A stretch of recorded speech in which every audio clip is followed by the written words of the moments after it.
SSC SLST পরীক্ষার নিয়মাবলী প্রকাশ হলো। অন্যান্যবার যে পরীক্ষাগুলো হয়েছিল সেই পরীক্ষার থেকে এবছরের পরীক্ষাটা কিন্তু একটু আগের থেকে বেশি সতর্কমূলক হবে।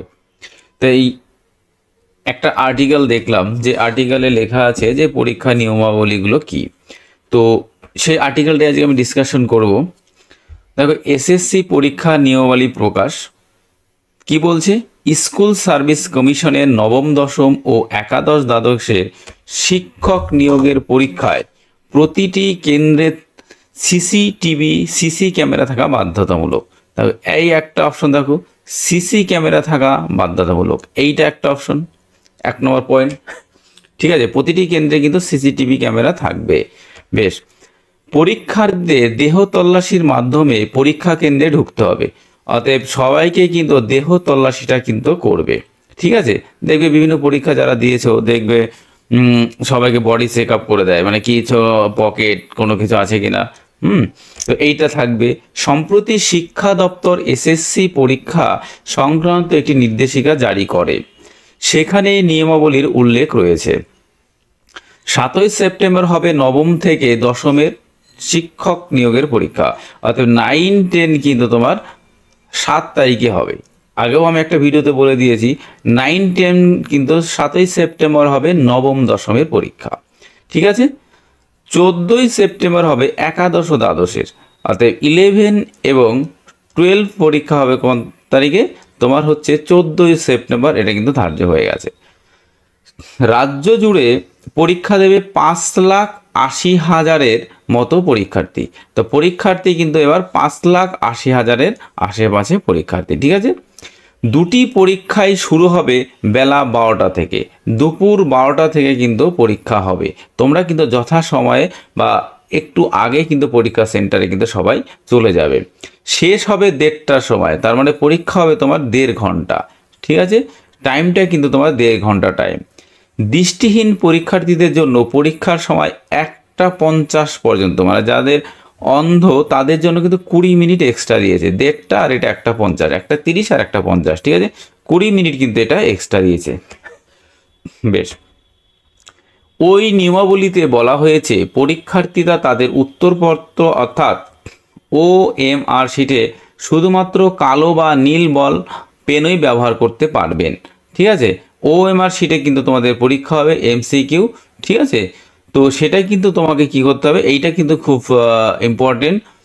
কালো, দেখো কালো অথবা এই যে নীল, কালো এবং নীল বল পেন কিন্তু তোমরা সঙ্গে করে অবশ্যই নিয়ে যাবে। এবার এটা আমি এখনো জানি না ওরা সেন্টার থেকে দেবে কিনা, কিন্তু সেন্ট্রাল গভর্নমেন্টের অনলাইনে পরীক্ষাগুলো কিন্তু দেয়। ঠিক আছে, তো কালো এবং নীল, অন্যান্য পেন কিন্তু কেউ নেবে না। যে কোনো পরীক্ষার আগে এই সতর্কগুলো কিন্তু অবশ্যই হওয়া উচিত, নাহলে কিন্তু পরীক্ষা যতই প্রিপারেশন নাও না কেন, যদি এই কন্ডিশনগুলি না মানো তাহলে কিন্তু সেই প্রিপারেশনের কোনো মানেই থাকে না। ধরো তুমি একটা টার্গেট নিয়ে যাচ্ছ, এবার টার্গেটের মাঝখানে যদি কিছু নিয়ম কানুন না থাকে, সেই তুমি কিন্তু সাকসেস কোনোদিনই পাবে না। ঠিক আছে, বেশ, পরীক্ষা কেন্দ্রে বেলা 11টা থেকে পরীক্ষার্থীরা ঢুকতে শুরু করতে পারবেন। অর্থাৎ 12টা থেকে পরীক্ষা, তোমাদের কিন্তু 11টা হচ্ছে রিপোর্টিং টাইম, বা 11টা থেকে তুমি শুরু করতে পারে। এটা রিপোর্টিং টাইম হচ্ছে কত, 11টা। ঠিক আছে, এটা কিন্তু মাথায় রাখবে, 11টা থেকে কিন্তু তোমরা ঢুকতে পারবে। অতএব তোমরা কিন্তু আরও অনেকটা আগেই কিন্তু চলে যাবে। ঠিক আছে, পরীক্ষা কেন্দ্রের গেট বন্ধ হয়ে যাবে 11:15 থেকে। বেলা 11:15টায় হচ্ছে তোমার গেট বন্ধ হয়ে যাবে। তার মানে যে 11:45-এ কিন্তু তোমার গেটটা বন্ধ হয়ে যাবে, এবং 12টার সময় কিন্তু পরীক্ষা তোমার শুরু হবে। ঠিক আছে, শুরু হয়ে গেলে কেউ পরীক্ষা কেন্দ্রে ঢুকতে পারবেন না। অর্থাৎ 12টার সময় যদি পরীক্ষা শুরু হয়ে যায় তখন কিন্তু আর কেউ, এই 12টার পরে কিন্তু আর কেউ গেট ঢুকতে পারবে না। মানে পরীক্ষা একবার স্টার্ট হয়ে গেলে কিন্তু কেউ আর পরীক্ষা কেন্দ্রে ঢুকতে পারবে না। পরীক্ষা শেষ না হওয়া পর্যন্ত কেউ বেরোতেও পারবে না। অর্থাৎ 12টা থেকে 1:30 পর্যন্ত যে টাইম, এই টাইমের মধ্যে কিন্তু কেউ পরীক্ষা হল থেকেও বাইরে বেরোতে পারবে না। ঠিক আছে, পরীক্ষা শেষ না হওয়া পর্যন্ত কেউ বেরোতেও পারবেন না। পরীক্ষার্থীদের অ্যাডমিট কার্ড ছাড়াও ভোটার কার্ড, আধার কার্ড, পাসপোর্টের মতো সচিত্র পরিচয়পত্র থাকতে হবে। এইটা কিন্তু সবাই নিয়ে যাবে। অ্যাডমিট কার্ড তো তোমাকে নিয়ে যেতেই হবে, এটা তোমার। এছাড়াও তোমাকে কি নিতে হবে, একটা ভোটার কার্ড নিতে হবে, একটা আধার কার্ড নিতে হবে, ঠিক আছে। ভোটার কার্ড, আধার কার্ড অথবা পাসপোর্ট সচিত্র পরিচয়, যে কোনো একটা ছবি, অতএব তুমি হয় ভোটার নিতে পারো অথবা আধার নিতে পারো, এবং এটা কিন্তু অবলিক, কিন্তু তোমার কিন্তু অবশ্যই কিন্তু একটা পাসপোর্ট সাইজের ছবি কিন্তু তোমাকে নিতে হবে। ভোটার অথবা আধার এবং পাসপোর্ট সাইজের ছবি কিন্তু নিয়ে যাবে। যদি পারো তাহলে 3টে নিয়ে যাবো, কোনো সমস্যা নেই, ঠিক আছে। সেগুলির ফটোকপি গ্রাহ্য হবে না, অতএব তোমাকে কিন্তু জেরক্স নিলে কিন্তু হবে না, ঠিক আছে। তোমাকে অরিজিনাল কিন্তু নিয়ে যেতে হবে, ঠিক আছে। এটা মাথায় রাখবে, ফটোকপি গ্রাহ্য হবে না, অতএব তোমাকে অরিজিনাল কিন্তু তোমাকে নিয়ে যেতে হবে, এটা কিন্তু তোমরা মাথায় রাখবে, ঠিক আছে। বেশ, পরীক্ষার্থীরা ঘড়ি পড়তে পারবে না, অতএব পরীক্ষারা কিন্তু তোমাদের ঘড়ি পড়তে পারবে না, অতএব কাউকে ঘড়ি নিয়ে গেলে কিন্তু অ্যালাউ করবে না, ঠিক আছে। এই ওয়াচ কিন্তু তোমাকে নিয়ে যেতে দেবে না। পরীক্ষা কেন্দ্রে দেওয়ালে ঘড়ি থাকবে, মানে পরীক্ষা কেন্দ্রে ওয়াল ঘড়ি কিন্তু একটা থাকবে, ঠিক আছে। তোমাদের ভয় নেই, কারণ এইটা সার্কুলার দিয়ে বলেছে যে পরীক্ষা কেন্দ্রে দেওয়াল ঘড়ি থাকতে পারে, কিন্তু থাকতে পারে বলেছে, কিন্তু থাকার সম্ভাবনা প্রবল। আমি অন্য একটা নিউজও কিন্তু দেখেছি পরীক্ষা কেন্দ্রে ঘড়ি থাকবে। ক্যালকুলেটর বা মোবাইল ফোন নিষিদ্ধ, কেউ কিন্তু ক্যালকুলেটর বা মোবাইল ফোন কিন্তু নিয়ে যাবে না, ঠিক আছে।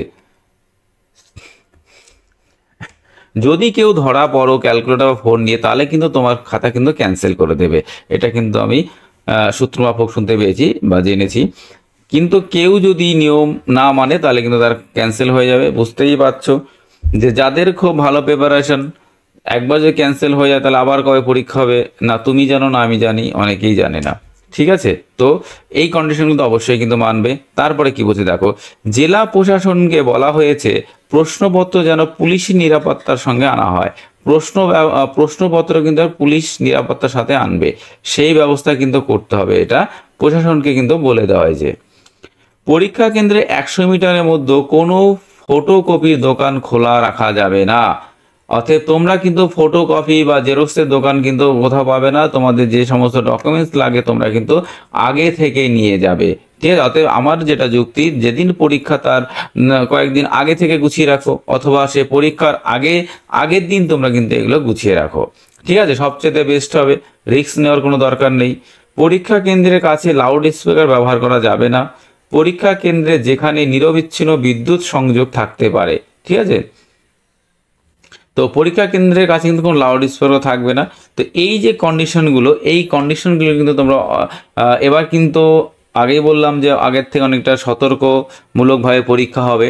তো তোমরা কিন্তু এই কন্ডিশনগুলো দেখবে। এইটা তো খুব ইম্পর্টেন্ট যে তোমাদের ভোটার কার্ড অথবা আধার কার্ড, হ্যাঁ, সঙ্গে একটা পাসপোর্ট সাইজের ছবি তোমায় নিয়ে যেতে হবে। ও ব্লু এবং ব্ল্যাক বল পেন তোমাকে নিয়ে যেতে হবে। তোমাকে 11টার মধ্যে কিন্তু ওইখানে ঢুকতে হবে, 11টার আগে তোমরা আরও আগে একটু চলে যাবে, ঠিক আছে। তো এই ছিল আজকের কন্ডিশনগুলো বা এই যে আর্টিকেলটা। তো আর্টিকেলটা অনেকেরই জানা দরকার, কারণ পরীক্ষা যে কোনো কিছু করার আগে সেই সম্পর্কে একটু বিস্তারিত যদি না জেনে যাও তাহলে কিন্তু সেইটাতে ব্যর্থ হওয়ার সম্ভাবনা একটু বেশিই থাকে। এটা আমার অভিজ্ঞতা থেকে বলছি, কারণ আমার এরকম হয়েছে তাই বললাম। তো তোমরা কিন্তু সেই ভুলগুলো করবে না, ঠিক আছে। তো সবাই ভালো থেকো। ভিডিওটা ভালো লাগলে অবশ্যই লাইক কমেন্ট শেয়ার করে দিও। ওকে, বাই, টাটা।